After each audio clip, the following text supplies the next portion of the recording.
How y'all doing today? My name's Ayin. Today's topic of discussion is going to be know your limits. Know your limits. This could apply to anything. I'm talking to you from the example of being at work.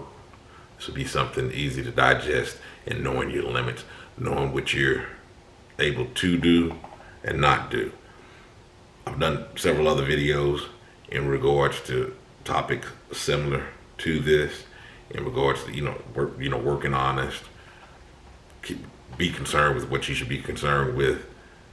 Know your limits. Know your limits on doing what the job it is that you're doing. That way, when you set up those expectations for yourself and knowing your limits, then it lessens the stress. Because opposed to having over your back of, man, I gotta get this done. I gotta get this done. Whatever it is that you're doing, I'm quite sure you're familiar with what you're doing, how long it takes to do it. And you could pretty much guesstimate about when you expect to be finished up with whatever it is that you're to be finished with. Hey, let it play out on how it's going to play out. This also works in talking about your circle of friends, relationships that you have with others, and knowing your limits, knowing what you will and won't do, knowing what you'll sacrifice and you won't sacrifice, knowing where you draw the line when it comes to your integrity.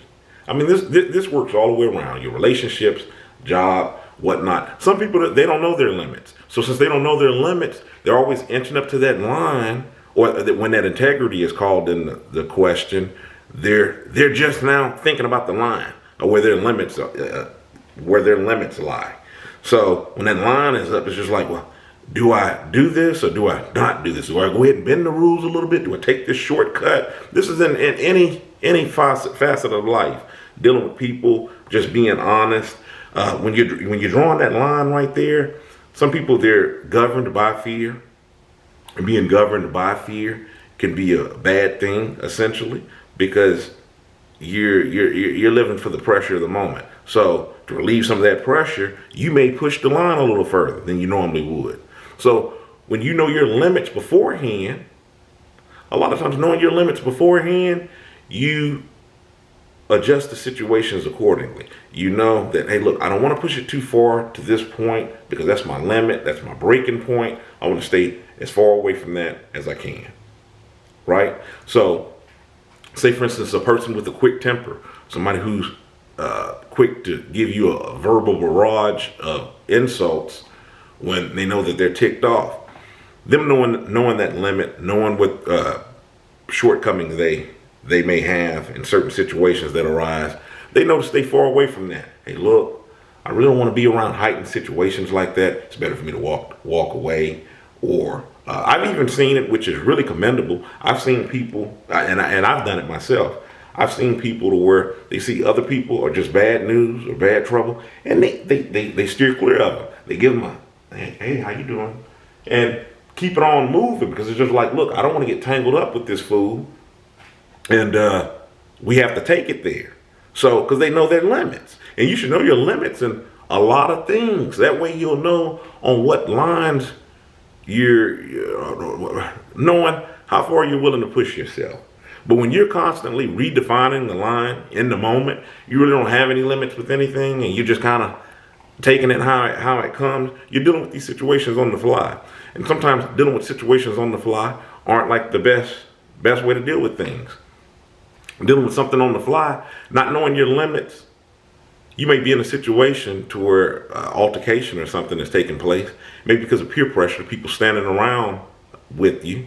You just choose to kind of like take it there because you're emotionally involved. You're just like, well, this doesn't feel good because I'm looking this certain particular type of way. I need to respond in this certain particular type of way. But when you know your limits and you know, hey, look, I don't want to take it there. No matter who's looking, who's coming around, you're mentally jogging your mind. You're mentally preparing yourself for those instances that happen, and you're role playing on how they'll turn out.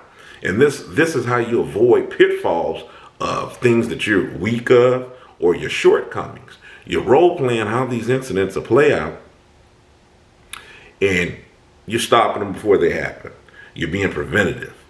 You're doing all of this by knowing your limits. So you have to know your limits in all things. Know your limits at work. Know on what you will and won't do. Know on what you'll tolerate in relationships and won't.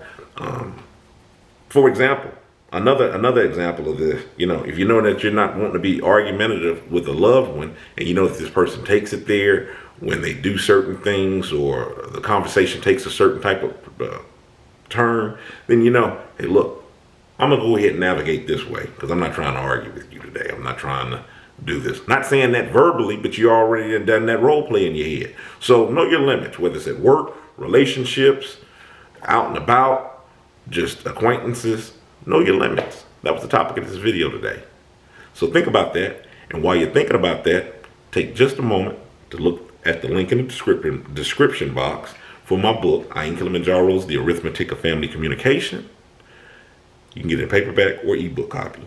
Until next time, stay encouraged, avoid being discouraged. My name's Ayin. You have a good one.